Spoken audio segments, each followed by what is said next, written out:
देखो पढ़ा है अभी तक यहाँ पे, नहीं याद आया तो पिटाई लगा दूंगा। तो मैंने आपको फिर भी कराया था कि अगर रस्सी बांध ले तो इस अवस्था में ये जो है बिल्कुल स्टेबल कंडीशन में होता था, यानी कि यहाँ पे रखूंगा फिर रस्सी खिंचवाऊंगा लोगों से तो ये यहाँ पर आने का प्रयास करेगा और यहाँ पर आके रुक जाएगा। तो यानी कि ये जो कंडीशन थी इसकी, ये कैसी थी, चलो तो ये जो condition. Hello my dear friends, तो कैसे हैं आप लोग? उम्मीद करता हूं बहुत ही स्वस्थ होंगे, मस्त होंगे, अपनी लाइफ में जबरदस्त होंगे। चलिए शुरू करते हैं आज का लेक्चर।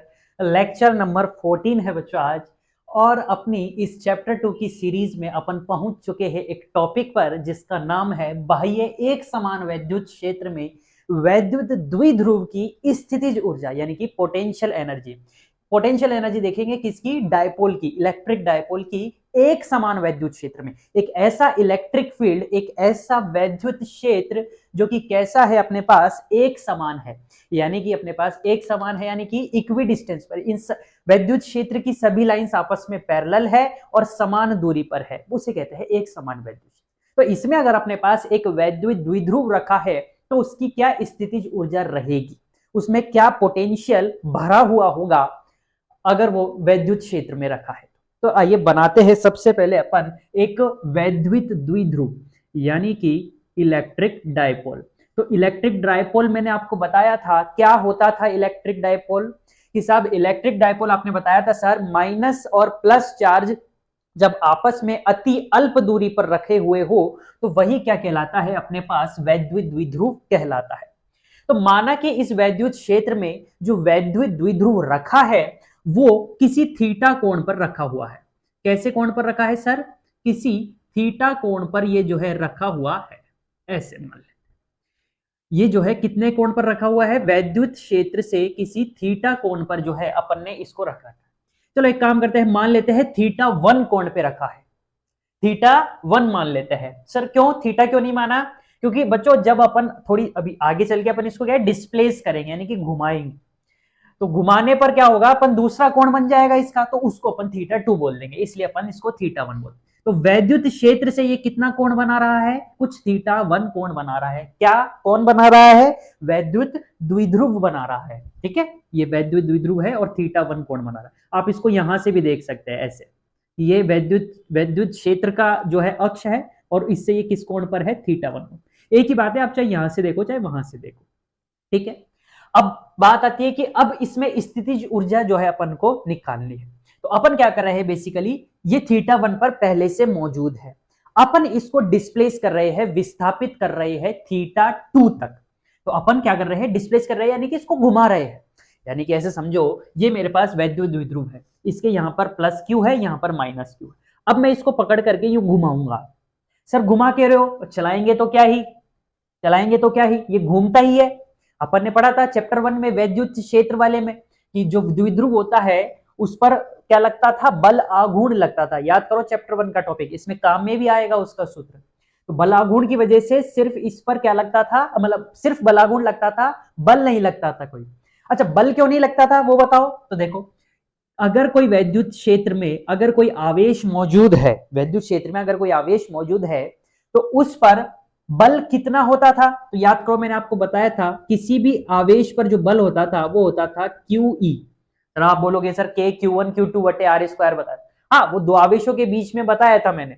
लेकिन वैद्युत क्षेत्र में अगर कोई एक भी आवेश मौजूद है तो उस पर जो बल लगता था वो क्यू ई, यानी कि इस पर जो बल लगेगा वो क्यू ई बल लगेगा इस दिशा में। सर इस दिशा में ही क्यों लगेगा इस पर बल? क्योंकि इस दिशा में ही इसलिए लगेगा क्योंकि प्लस आवेश पर हमेशा वैद्युत क्षेत्र की दिशा में लगता है।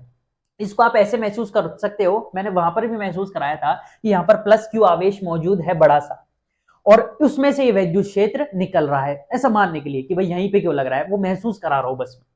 तो यहाँ पे निकल रहा है। अब यहां पर अगर प्लस क्यू है और उससे ये वैद्युत क्षेत्र बाहर की ओर निकल रहा है तो प्लस और प्लस आपस में क्या करते हैं? रिपेल, प्रतिकर्षित। इसलिए इस वाले धनावेश पर जो बल लगेगा वो प्रतिकर्षण की दिशा में ही लगेगा, यानी कि इससे दूर जाता हो, यानी कि वैद्युत क्षेत्र की दिशा। और माइनस पर अगर माइनस आवेश मौजूद है तो उसमें वैद्युत क्षेत्र की मौजूदगी में जो बल लगता है वो किस दिशा में लगता है? वैद्युत क्षेत्र के विपरीत दिशा में, वैद्युत क्षेत्र की विपरीत दिशा में लगता है। तो देखो minus Q E plus Q E, अब आप बोलोगे कि सर इसको आप ऐसे भी समझ सकते हो कि जैसे एक ये डंडा है, इसको यहाँ पे रस्सी बांध कर रखी है और इधर भी रस्सी, और इस रस्सी को, दोनों रस्सियों को आपस में यूं खींच रहे हैं, इस रस्सी को भी यहाँ से और ये जो रस्सी बंधी हुई इसको भी, तो ये क्या होने का प्रयास करेगा, ये सीधा होने का प्रयास करेगा, तभी ये जो है स्टेबल कंडीशन में आ पाएगा, यानी कि स्थायित्व की कंडीशन में, स्थायी पोजीशन में, स्थायी स्थिति में आ सकेगा ये। तो यानी कि ये बल इसको इधर से खींच रहा है, ये बल इधर से खींच रहा है, और दोनों बलों का परिमाण समान है, इसलिए इस द्विध्रुव पर कुल बल कितना लगेगा? सर दोनों है भी बराबर और लग भी अपोजिट डायरेक्शन में रहे हैं। सर ये तो 11वीं कक्षा का ही सीन हो गया, 5 न्यूटन इस तरफ बल लगता था, 5 न्यूटन इस तरफ लगता था, अपन बोल देते कि दोनों बल समान है, इसलिए कट करके कुल बल क्या आता था? 0। बस यही केस यहाँ पर। तो इसमें बल जो है वो तो शून्य लग रहा है, लेकिन इन्हीं बलों के कारण ये जो द्विध्रुव का ये जो डंडा है, ये क्या हो रहा है? घूमने का प्रयास कर रहा है। समझ रहे हो? अगर ये इससे आपको दिख नहीं रहा तो एक काम करो, ये लो, ये बड़ा डंडा लो, इस बड़े डंडे से समझो आप, ऐसे नहीं आ रहा आपको फिर। आई होप ये दिख रहा होगा, वैसे बोर्ड के जितना ही है, हाँ बोर्ड के जितना ही दिख रहा हो, तो ऐसा महसूस करो ये डंडा ऐसा है, यानी कि ये अपना क्या है? ये द्विध्रुव है। यहां पर मैंने एक रस्सी बांधी और उसको एक आदमी को दे दिया, ले भाई तू भाई पकड़, ये रस्सी तू पकड़, और ये बंधी हुई यहाँ पे। यहाँ पर एक रस्सी बांधी और ये दूसरे आदमी को दे दिया, ले भाई तू पकड़, और मैंने इस डंडे को यूं पकड़ रखा है, यूं। अब मैं उन दोनों को बोल रहा हूँ, हाँ भाई रस्सियां खींचो अपनी अपनी तरफ। तो अगर मैंने टाइट नहीं पकड़ा हुआ होगा तो उनके खींचने की वजह से वो इधर बल लगाएगा, तो ये डंडे, उनके खींचने की वजह से ये डंडा कैसे होने का प्रयास कर रहा होगा? ये डंडा प्रयास कर रहा होगा यूं सीधे होने का, यानी कि वो डिपेंड करेगा कि ताकत किसकी ज्यादा है। अगर उन दोनों की ताकत हुई तो वो धीरे धीरे करके इस डंडे को यूं कर लेंगे सीधा, ऐसे रस्सी के, तभी तो बल जो है एक लाइन में आ पाएगा, लाइन ऑफ एक्शन उसकी सेम हो पाएगी। और अगर मेरी ताकत ज्यादा हुई तो वो खींचते रह जाएंगे, लेकिन मैं आपको बताना ही चाह रहा हूं कि उनके खींचने की वजह से ये डंडा यूं हुआ है। इसका मतलब यह है कि इस डंडे की जो स्थायी स्थिति है, स्टेबल जो पोजीशन है, वो कौन सी है? ये वाली पोजीशन। यानी कि ये डंडा क्या है? ये द्विध्रुवी तो है। ये डंडा क्या है? ये द्विध्रुवी तो है। तो ये द्विध्रुव की जो स्थिति, जो स्थायी स्थिति यानी कि स्टेबल पोजीशन है, वो कौन सी थी? ये वाली थी। यानी कि अगर ये द्विध्रुव इस कंडीशन में रहता, अगर इस कंडीशन में रहता, किस कंडीशन में? इस कंडीशन में कि भाई माइनस क्यू इधर और ये प्लस क्यू जो है वो इस तरफ रहता, ऐसे रहता ये बिल्कुल सीधा, तब इसकी कोई स्थितिज ऊर्जा नहीं बनती, क्योंकि ये पहले से स्टेबल है, इसमें कोई पोटेंशियल है ही नहीं। लेकिन अब अपन ने इसको पहले से टेढ़ा कर रखा है, एक तो θ1, तो अभी ये जो केस है इसमें भी इसमें कुछ ना कुछ पोटेंशियल एनर्जी है। क्यों? क्योंकि ये बल इसको सीधे करने का प्रयास कर रहे हैं, तो पहले से ही ये गड़बड़ाया हुआ है, और अपन साला इसको और एक बारी क्या कर देंगे? θ2 तक इसको और घुमा देंगे, यानी कि इसकी पोटेंशियल एनर्जी और बढ़ा देंगे। अब आप खुद बताओ कि जब ये डंडा इस पोजीशन में रहेगा, यानी कि बिल्कुल सीधा रहेगा, उस समय अगर मैं इसको बिल्कुल सीधा पकड़ा हुआ हूं और फिर उन दोनों को बोल रहा हूं कि खींच, तब उन दोनों को ज्यादा जोर लगेगा या इस कंडीशन में ज्यादा जोर लगेगा? इसमें तो बिल्कुल कम लग जाएगा, क्योंकि वो पहले से स्टेबल कंडीशन में आ गया। लेकिन इस कंडीशन में उनको बहुत ज्यादा जोर लगेगा, यानी कि इस कंडीशन में जब वो खींचेंगे तो उनको फील होएगा बल, हालांकि उसमें भी होएगा क्योंकि वो दोनों तरफ अपोजिट खींच रहे हैं। यानी कि इस कंडीशन में जो पोटेंशियल एनर्जी होती है वो मैक्सिमम होती है। यानी कि ये वाली जो कंडीशन है, जब अपने पास ये प्लस क्यू ऊपर चल जाएगा और ये माइनस क्यू नीचे आ जाएगा, ये वाली जो सिचुएशन होगी, इस सिचुएशन में जो आपकी स्थितिज ऊर्जा है वो अधिकतम हो जाएगी। इसको अपन गणितीय रूप से भी जो है सिद्ध कर लेंगे। ये तो मैं आपको फील के पर्सपेक्टिव से बता रहा हूं कि डंडा ऐसे ले लो आके और ऐसे आवेश से, ये मैं आपको फील दिलाना चाह रहा हूं कि इस पोजीशन में जो है इसकी स्थिति ऊर्जा कब मैक्सिमम रहेगी, कब ऐसे रहेगी। गणित से तो आ ही जाएगा अभी करते करते अपन, वो तो गणित का तो काम है, तुरंत आंसर निकाल के दीजिए, तो उसकी ब्यूटी है कि अगर कैलकुलेशन, अगर अपन ने कुछ गलत मान लिया तो गणित गलत आंसर निकाल के दे देगी, और गणित बता भी देगी नहीं तुमने गलत माना था, अगर सही मानते तो। ये तो मैथ की ब्यूटी, तो मैथ तो आंसर निकाल के दे देगी और बता देगी कि कहां पर स्टेबल नहीं है और कहां पर स्टेबल है। लेकिन फील कैसे आएगी, तो उसके लिए मैं आपको ये चीज इलेबोरेट कर रहा था। खैर अपन बढ़ते हैं आगे और गणित पर आते हैं, यानी कि इसका सूत्र निकालने का प्रयास करते हैं। आइए देखते हैं। तो अब अपने पास क्या था? इनिशियल कंडीशन क्या है इसकी प्रारंभिक में, कि अपन मान लेते हैं कि यदि, ठीक है, इसको आप जो है लिख देना, मैं चाहूं तो नेक्स्ट सेशन में इसको लिखवा दूंगा आप, चलो तो फटाफट लिख लो। चलो, यदि एक द्विध्रुव यदि एक द्विध्रुव यदि एक द्विध्रुव वैद्युत क्षेत्र से थीटा 1 कोण पर, वैद्युत क्षेत्र से थीटा 1 कोण पर उपस्थित है और उसे थीटा 2 कोण पर लेकर गए, थीटा 2 कोण पर लाया गया। तो ये चीज है बस, और कुछ नहीं है। तो थीटा 1 पे था, थीटा 2 पर कैसे लाएंगे कि सर थीटा 2 पर कैसे लाएंगे कि इसको जो है पकड़ करके और घुमा देंगे, यानी कि कुछ ऐसा, यानी कि ये माइनस क्यू जो है वो तो इस तरफ, ये प्लस क्यू तो इस तरफ आ जाएगा और ये माइनस क्यू इस तरफ आ जाएगा, तो ऐसा कुछ। अब ये जो कोण बना रहा है इसी द्विध्रुव को घुमा दिया, पहले थीटा 1 कोण पे था, अब ये किस पे चला गया, थीटा 2 कोण पर, बस ये करा है और कुछ ही नहीं करा। समझ रहे हो क्या कह रहा हूं मैं, इसको बस यहां से इधर लेके, ठीक है। अब इसका अपन गणितीय सूत्र निकालने का प्रयास करते आइए। तो ये आपको आई होप क्लियर हुआ होगा। अब अपन चलते हैं इसके जो है सूत्र निकालने पर। तो अब आप मेरे को बताओ क्या, चलो शुरुआत ही करते हैं ना। तो मैंने आपको लास्ट लेक्चर में बताया था कि ये जो भी अपन आवेश पर काम करते हैं उसको विस्थापित करने पे, एक जगह से दूसरी जगह पर विस्थापित करने पे, वही कार्य जो है वो उसकी स्थितिज ऊर्जा के रूप में संचित हो जाता है। ये मैंने आपको लास्ट लेक्चर में क्लियर किया था। तो यहां पर भी अपन कार्य कर रहे हैं इसको थीटा 1 से थीटा 2 कोण में घुमाने में, खुद तो जाएगा नहीं, क्योंकि खुद तो ये कहां जाने का, अगर इसको कहीं पे ही नहीं घुमाएंगे और ये बल भी हटा देंगे, ये जो अपन इसको पकड़ के रख रखे हैं यहाँ पे थीटा 1 पे, तो स्वतः तो इसकी प्रवृत्ति कहां होगी, कहां जाने की, इस दिशा में, क्योंकि मैंने आपको बताया था ये इसका जो सबसे स्थायी स्थिति होगी वो किस तरफ होगी, स्थिति, बल खींच रहे हैं ना वो दोनों, तो डंडा कहां पर आकर स्टेबल हुआ था, बिल्कुल सीधा। लेकिन अपन ने कार्य करके इसको और अगर घुमा दिया फर्दर, तो वो अपन ने कार्य किया वही इसकी स्थिति ऊर्जा के रूप में संचित होएगी। तो अपन क्या करने जा रहे थे, अब अपन इसकी वैद्युत स्थिति ऊर्जा निकालेंगे, है ना। तो आओ चलो देखते हैं। तो थीटा 1 से थीटा 2 तक लेके जा रहे हैं। तो मैंने आपको क्या बताया था कि किया गया कार्य ही पोटेंशियल एनर्जी में स्टोर्ड होता है। तो आओ देखते हैं। तो यानी कि इसमें जो कार्य स्थिति ऊर्जा निकल करके आएगी वो क्या हो जाएगी सर, स्थिति ऊर्जा वो हो जाएगी जो इस पर जो अपन ने कार्य किया, इसको थीटा 1 से थीटा 2 घुमाने में जो कार्य किया वही जो है इसकी स्थिति ऊर्जा के रूप में क्या हो जाएगा, संचित हो जाएगा। तो मान लेते हैं कुछ छोटा छोटा कार्य किया। सर छोटा छोटा कार्य कैसे, कि सर जैसे थीटा 1 से थीटा 2 अचानक से नहीं लेके गए, अचानक से नहीं लेके गए, ऐसे छोटा छोटा कार्य किया।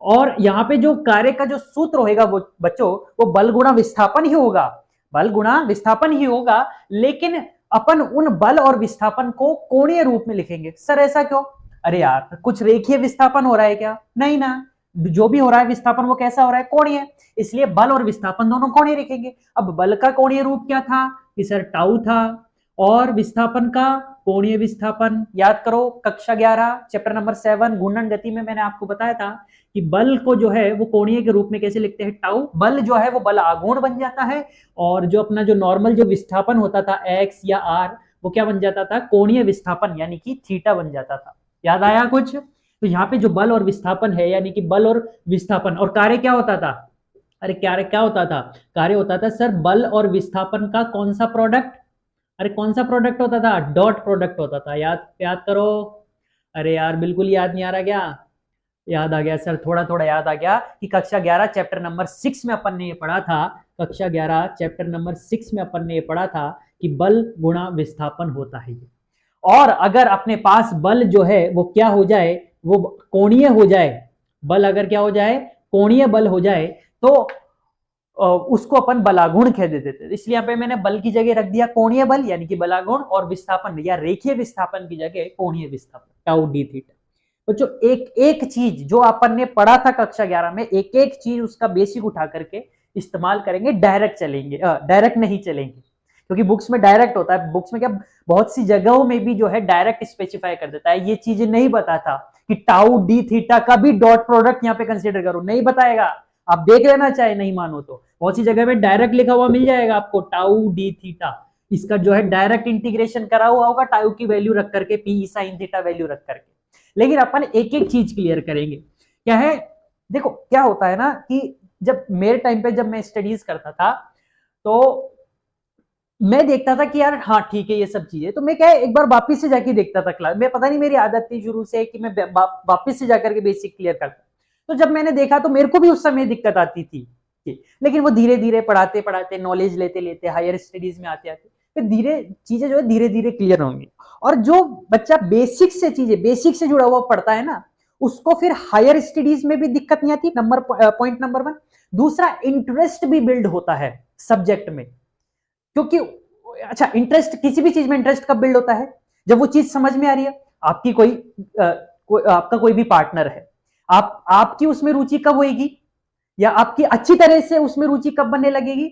जब आपको उसके, अगर उसको अपन अवॉइड भी करें तो इंटरेस्ट तभी बनता है जब क्लैरिटी होती है माइंड में। तो इसलिए मैं यहाँ पे आपको क्या कहना चाह रहा था कि हाँ, कि चीजें जो है बेसिक से क्लियर करनी चाहिए। खैर, अपन आगे बढ़ते हैं कि D W is equal to क्या आ गया अपने पास, टाउ डी थीटा, इसका डॉट प्रोडक्ट, क्योंकि बल हमेशा डॉट प्रोडक्ट होता, तो यहाँ पे भी डॉट प्रोडक्ट।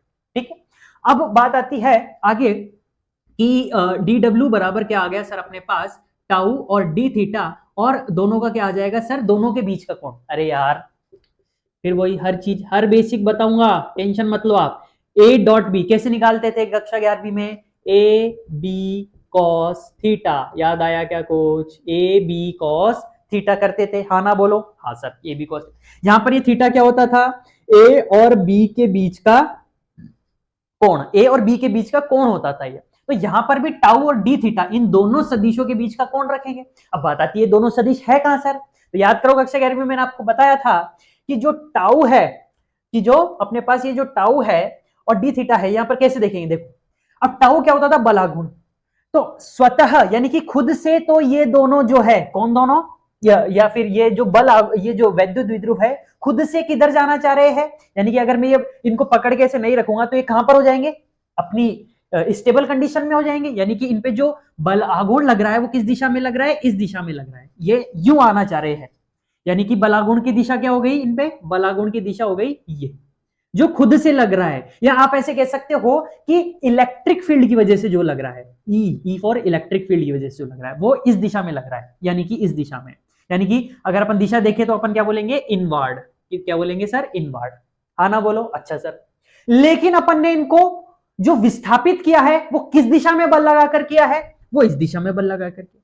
तो सर मैं यहाँ पे जो टाउ की जो टाउ का जो मान रखूंगा वो ये वाला रखूंगा या फिर ये वाला रखूंगा? क्योंकि सर आप इसके विपरीत ये जो टॉर्क लगा रहे हो आप, ये जो बल लगा रहे हो, जिसकी वजह से आप इसको इस तरफ दिशा में मोड़ा, यानी कि किस दिशा में लगा रहे हो आप? इस दिशा में। और ये जो दिशा है ये कहां पर जा रही है? बाहर की तरफ, यानी कि आउटवर्ड। तो ये जो आपने बल लगाया है, ये बलागुण लगाया है, ये कौन सा है? ये EXT, ये एक्सटर्नल है। ये कौन सा है सर? बाह्य। अरे ये कैसा बल है? ये वाला जो बल है जो इस दिशा में लग रहा है, जो द्विध्रुव के इस दिशा में लग रहा है, वो तो स्वतः ही लग रहा है खुद से, जो कि है इलेक्ट्रिक फील्ड की वजह से जो बलागुण लगता है वो है। लेकिन अपन इसको जोरामर्दी विस्थापित कर रहे हैं, यानी कि विपरीत कंडीशन में इसको जो है लाने का प्रयास कर रहे हैं, तो वो बाह्य बल लगाकर ही तो लाएंगे। हाँ ना बोलो? क्या मुझे इसके बराबर ही लगाना पड़ेगा कि सर ये इस तरफ आ जाए? नहीं सर, बराबर से थोड़ा। लेकिन मैंने आपको यहाँ पे एक चीज और बता रखी है बच्चों, ये मैं डीप जा रहा हूं थोड़ा, तो अगर आपको ये चीज नहीं समझना है तो आप स्किप भी कर सकते हो इसको। ठीक है, ये मैं आपको ठीक से क्लियर कर रहा हूं कि आखिर ये डायरेक्ट क्यों लिख देते हैं टाउ डी थीटा। अब ध्यान से देखो कि हाँ, क्या बता रहा था मैं कि यहाँ पे जो कोण रखेंगे वो कौन सा रखेंगे? एंगल जो रखेंगे, कि अपन क्या कर रहे हैं? इसके दूसरी तरफ जा रहे हैं, यानी कि जो खुद से जो लग रहा है उसके विपरीत दिशा में लगा रहा है। यानी कि अपन कौन सा वाला कंसीडर करेंगे? ये नीचे वाला, ये वाला कंसीडर करेंगे अपन, ये वाला। सर ये वाला कंसीडर करा तो फिर इस हिसाब से कोण कौन सा आएगा? तो इस हिसाब से जो कोण आएगा वो कौन सा आएगा सर? ये वाला, तो यानी कि बाहर वाला कंसीडर करा। यानी कि जो टाउ की दिशा है, ये जो टाउ है इसकी जो दिशा कंसीडर, यहाँ पे जो टाउ है वो अपन ये वाला कंसीडर करेंगे, ये वाला सर, बाह्य वाला। सर ऐसा क्यों? आप ये वाला कंसीडर क्यों नहीं कर रहे? क्योंकि खुद से तो ये वाला लग रहा है, लेकिन बच्चों घुमा तो जो विस्थापन हो रहा है वो किसकी वजह से हो रहा है? इसकी वजह से, इसलिए वाला कंसीडर कर। आप इसको दूसरी भाषा में भी समझ सकते हो, जो अपन ने कहां पर देखा था? वैद्युत विभव और वैद्युत क्षेत्र के संबंध में भी देखा था। या हो सकता है मैंने इसका जब मैंने वैद्युत जो है इसका जब मैंने बलागुण बता रहा था मैं आपको, हो सकता है मैंने वहां पर भी समझाया हो कि ये जो अपन कर रहे हैं ना डी थीटा, ये क्या है?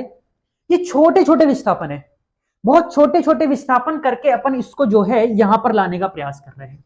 तो इसका मतलब क्या हुआ कि डी थीटा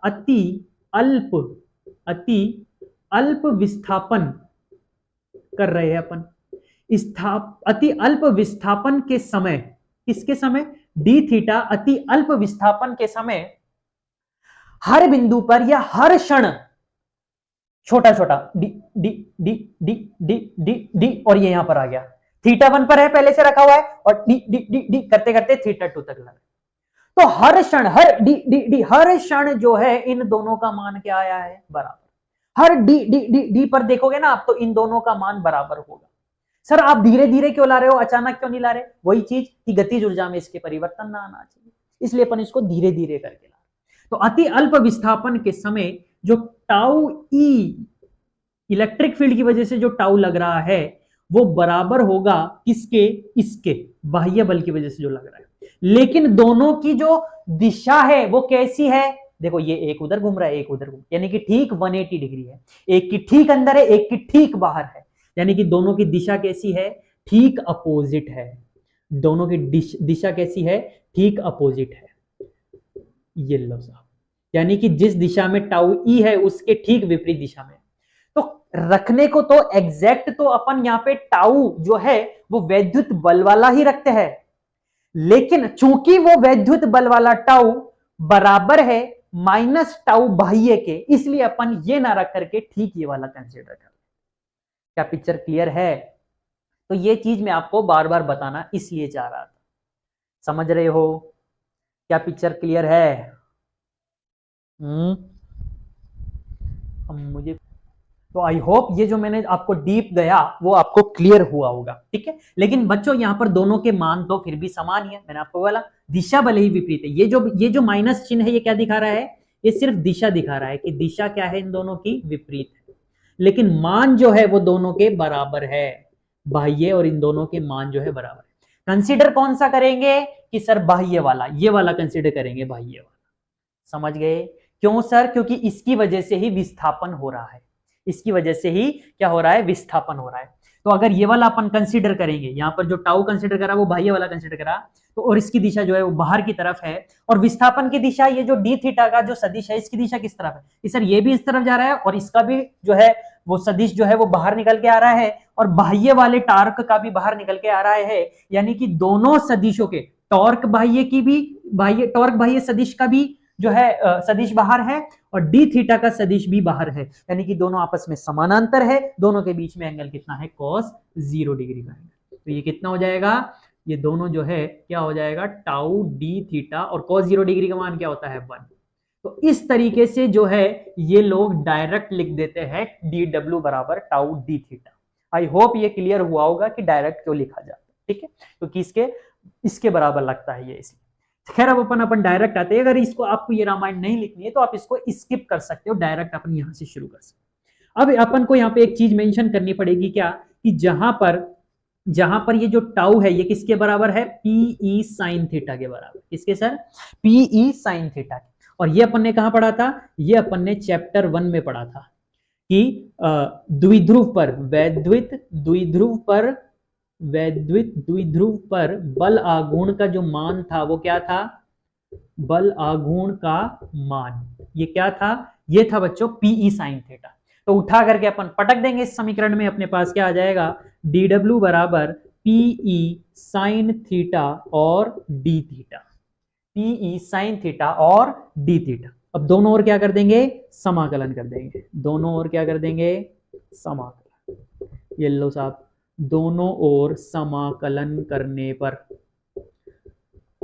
तो डी डब्ल्यू का भी समाकलन करा अपन ने, ये लो सर, और पीई साइन थीटा का भी समाकलन करा अपन ने, डी थीटा। ये दोनों बाहर आ जाएंगे समाकलन से, क्योंकि ये दोनों क्या है, नियत। सर फिर रटवा रहे हो क्या, नहीं, देख सकते हो आप। पी क्या था यहाँ पे, पी था सर बच्चों अपने पास इलेक्ट्रिक डाइपोल मूवमेंट, वैद्युत द्विध्रुव आघूर्ण। ये जो पी होता है जिसका मान क्या होता है, क्यू इंटू डी, याद करो, किया क्यू इंटू 12, दोनों के बीच की दूरी। तो ना तो यहाँ पे आवेश क्यू, यानी कि आवेश, ना तो आवेश बदल रहा है, ना इन दोनों के बीच की दूरी बदल रही है, नहीं बदल रही ना। इसलिए जो है इस पी का मान हमेशा क्या रहेगा, समान रहेगा। चाहे आप इस डी थीटा को, चाहे आप थीटा 1 से थीटा 2 चले जाओ, इस पी का मान समान रहेगा। क्या वैद्युत क्षेत्र चेंज हो रहा है क्या, नहीं, वैद्युत क्षेत्र भी चेंज, हाँ, लेकिन थीटा चेंज हो रहा है थीटा 1 से थीटा। इसलिए वो समाकलन के अंदर रहेगा और नियत चीजें बाहर रहेगी। ठीक है, और कहां से कहां जा रहे हैं अपन, θ1 से θ2। अरे θ1 से θ2 करेंगे ना समाकलन, तो छोटा छोटा छोटा डी डी डी डी, छोटा छोटा छोटा कार्य मिला करके एक बड़ा कार्य डब्ल्यू पीई। अच्छा सर, साइन थीटा का समाकलन कौन बताएगा? सर बिल्कुल विपरीत होता है, किसके विपरीत होता है? ये अपने अवकलन के, यानी कि cos थीटा का अवकलन जो कि माइनस साइन थीटा होता है, वही जो है समाकलन करने पर आ जाएगा। यानी कि साइन थीटा का जो समाकलन होएगा वो अपने पास निकल करके क्या आ जाएगा, माइनस का cos थीटा। तो W बराबर अपने पास क्या आ गया, एक एक तो यहीं लिख सकता हूं, W बराबर PE। आई होप ये दिख रहा होगा नीचे का। Let's give a check and it is clear. Am I audible and visible? Write in comment box. तो साइन थीटा का जो अब समाकलन आया निकल करके वो क्या आया, माइनस का cos थीटा। ये आपको याद होने चाहिए, छोटी मोटी चीजें। ठीक है, 11th क्लास में बता देते हैं समाकलन चीजें। जो बायो का है उसको तो खासकर याद होनी चाहिए, हालांकि मैथ वालों को तो फिर भी पता रहता है क्योंकि करते रहते हैं वो, और उनके 12th की मैथमेटिक्स में भी आ जाता है। तो ये आया अपने पास, और समाकलन को और इसको जो है सोल्व कैसे करते थे कि सर अपर लिमिट पटकते थे, फिर माइनस लोअर लिमिट पटकते थे। तो पटक दो सर, ये लो सर, पहले मैंने पटक दिया अपर लिमिट θ2, फिर मैंने पटक दी लोअर लिमिट, ये वाला ब्रैकेट लगाना मत भूलना, गड़बड़ हो जाएगी भैया। तो W बराबर अपने पास क्या आ गया, ये आ गया सर अपने पास, ये तो हो जाएगा प्लस का, माइनस माइनस प्लस, और ये हो जाएगा माइनस। आप चाहो या चाहो मत चाहो क्योंकि इसको क्या जनरली ऐसे लिखा जाता है, ये भी याद कर सकते हो, ये भी सही है, इसमें भी कोई बुराई वाली बात नहीं। लेकिन जो है कई बार क्या मोस्टली टाइम्स जो है बुक्स में ऐसे लिखा जाता है, माइनस को कॉमन लिया जाता है बाहर। ठीक है, ऐसे करके, और इसको जो है ऐसे माइनस कॉमन आ जाएगा, तो जो चीज प्लस की है वो माइनस की हो जाएगी, और जो माइनस की है वो प्लस की हो जाएगी, यानी कि cos θ2 माइनस cos θ1। ऐसे करके जो है इसको लिखा जाता है। आप चाहो तो ऊपर वाला भी याद रख सकते हो, कोई बुराई वाली बात नहीं, लेकिन सामान्यतः जो है इसको ऐसे लिखा जाता है, कैसे भी याद कर लो, कोई दिक्कत वाली बात नहीं। बस पता होना चाहिए कि θ1 से θ2 जा रहे हैं और दोनों यहाँ पर समान दिशा में, क्योंकि थीटा की भी डायरेक्शन होती है ना कि भाई ऊपर इस दिशा में लेते हैं, यानी कि अपन एंटी क्लॉकवाइज लेते हैं तो थीटा पॉजिटिव कंसिडर किया जाता है, और क्लॉकवाइज लेते हैं तो थीटा नेगेटिव कंसिडर किया जाता है। तो ये भी आपको पता होना चाहिए। तो ये था बच्चों आपके पास क्या चीज, ये आपके पास आ गया। W लिखना सही नहीं था, अपन इसको U लिख देंगे तो ज्यादा बेहतर रहेगा, है ना, क्योंकि अपन क्या निकाल रहे हैं, वैद्युत स्थिति ऊर्जा निकाल रहे हैं, इसलिए। तो यहां पर तो एक काम करो, आप W रहने दो और यहां पर आप U कर लो, ये लो, क्योंकि अपन निकाल क्या रहे हैं, अपन निकाल रहे हैं वैद्युत स्थिति ऊर्जा, तो इसलिए U लिखना ज्यादा बेहतर रहेगा। ये लो सर, ये आ गई आपके पास वैद्युत स्थिति ऊर्जा का सूत्र, एक समान बाह्य क्षेत्र। अब अपन इसकी कुछ केसेस देखेंगे कि जब यहां से यहां ले जाएंगे तो क्या मान आएगा, यहां से यहां लेके जाएंगे तो क्या मान आएगा। तब तक आप नोट कर लीजिए फटाफट। आई होप नोट कर लिया। 1 2 3 4। तो अपन क्या देख रहे थे, केसेस देख रहे थे। ठीक है, तो सबसे पहला जो केस है, केस नंबर 1, वो केस नंबर 1 क्या है कि अपन कहां से कहां घुमाएंगे, 90 डिग्री से, किसको, डायपोल को, यानी कि वैद्युत द्विध्रुव को कहां से कहां घुमाएंगे, 90 डिग्री से थीटा कोण पर घुमाएंगे, थीटा घुमाने पर, या थीटा कोण पर घुमाने पर। ठीक है, तो 90 डिग्री से थीटा, यानी कि अपने पास जो वैद्युत द्विध्रुव है वो कैसा है, वैद्युत द्विध्रुव जो है वो 90 डिग्री पर मौजूद है, यानी कि ऐसे ये मौजूद है 90 डिग्री पर। ये लो साहब, अब इस 90 डिग्री से इसको कहां पर लाएंगे, 0 डिग्री पर लाएंगे, यानी कि इस वैद्युत क्षेत्र के बिल्कुल यहीं पर ले आएंगे। अगर मैं इसको आगे बढ़ाऊं तो अपन इसको जो है यहां से यहां लाएंगे, यानी कि ये माइनस की हो जाएगा और इस दिशा में ये प्लस की हो जाएगा। ये हो गया 0 डिग्री, और ये हो गया अपने पास कौन सा डिग्री, 90 डिग्री। तो यहां से यहां ला रहे हैं, यानी कि इसको पकड़ करके यूं ला रहे हैं, ऐसे 0 डिग्री। तो इस कंडीशन में या इस सिचुएशन में किया गया जो कार्य होगा वो निकल करके क्या आता है, आइए देखते हैं। तो अपने पास सूत्र क्या आया था स्थिति ऊर्जा का, हिसाब माइनस पीई कॉस थीटा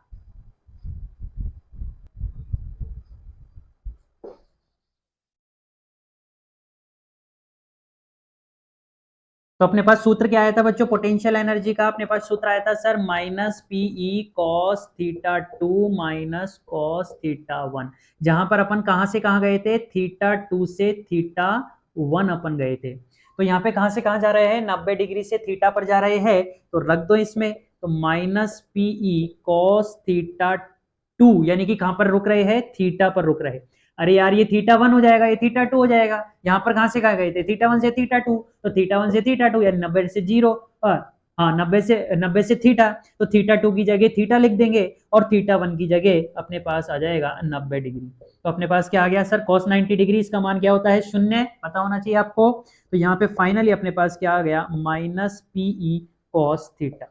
ये जो है सामान्यतः लिखा रहता है बाय डिफॉल्ट, जो है यही पोटेंशियल एनर्जी, यही स्थितिज ऊर्जा जो है वो आपके पास लिखी रहती है बुक्स में, कि वैद्युत द्विध्रुव की जो स्थितिज ऊर्जा है वो ये होती है, डायरेक्टली यही लिखी रहती है डायरेक्टली। इसको आप बच्चों इसमें उसकी फॉर्म में भी देख सकते हो, किस फॉर्म में, इसमें वेक्टोरियल फॉर्म में भी देख सकते हो, जो कि आ सकती है अपने पास माइनस पी डॉट ई।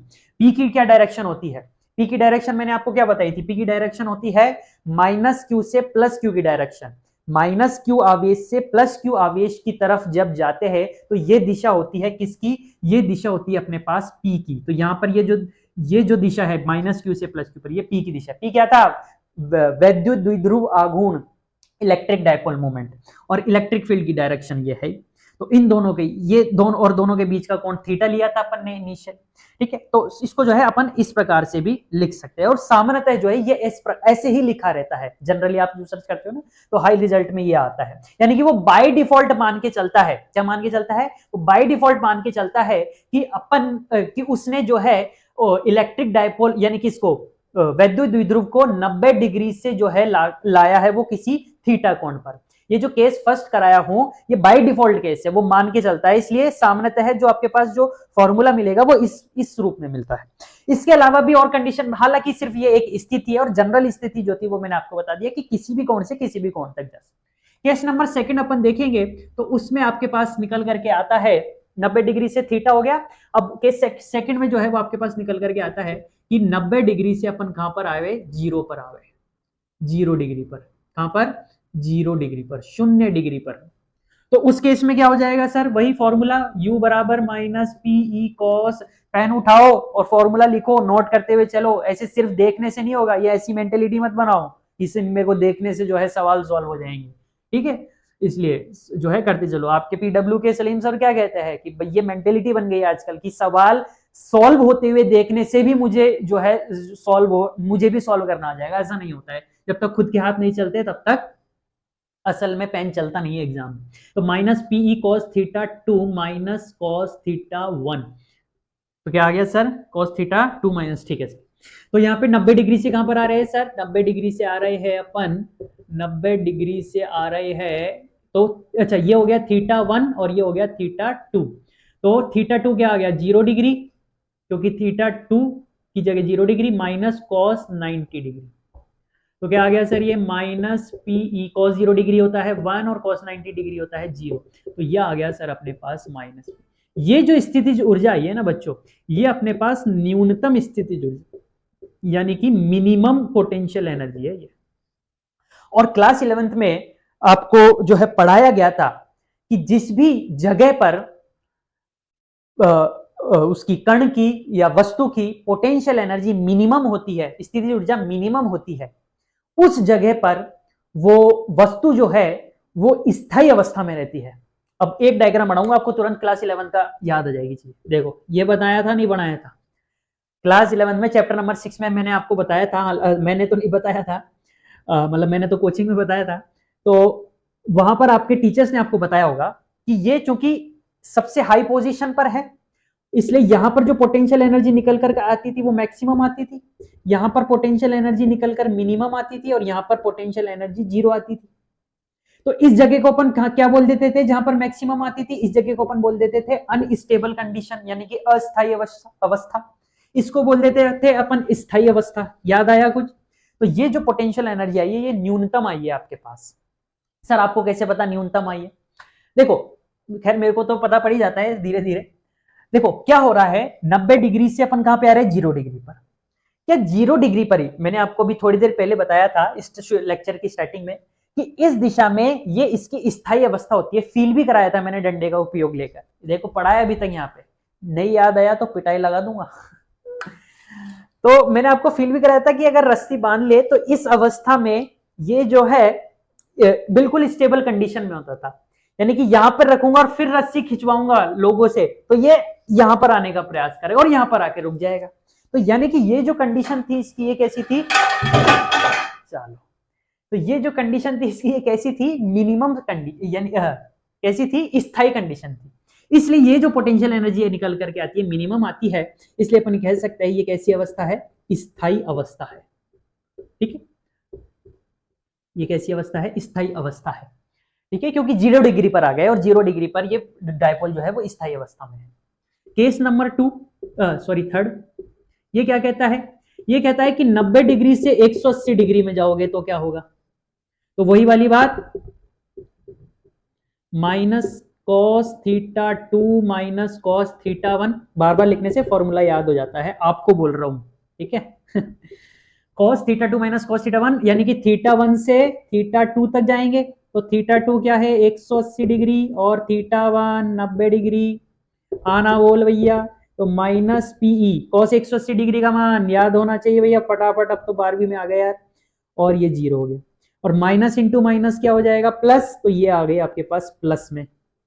इसलिए ये जो आई है आपके पास निकल करके, ये कैसी आई है, ये आपके पास जो पोटेंशियल एनर्जी निकल करके आई है ये अधिकतम आई है, यानी कि मैक्सिमम आई है।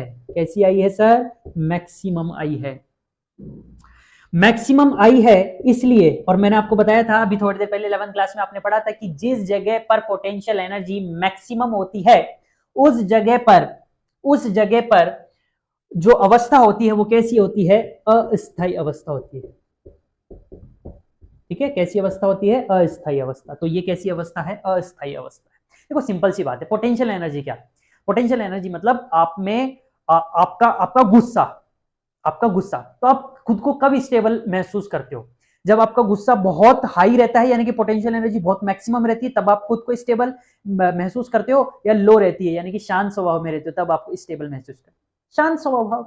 इसलिए शांत स्वभाव क्या है, ये स्थायी अवस्था है। यहाँ पे न्यूनतम है आपकी पोटेंशियल एनर्जी, आप न्यूट्रल अवस्था में, ठीक है भाई, कोई आए कोई जाए, आओ तो वेलकम, जाओ तो भीड़। और मैक्सिमम कब, कि जब आप गुस्सा बने रहो, उस समय आपको सब कुछ तोड़ने का मन, यानी कि आप क्रोध में रहते हो, मैक्सिमम रहती है आपकी पोटेंशियल, उस समय आप अस्थायी रहते हो, कुछ भी कर सकते हो भैया, इसलिए अस्थायी अवस्था।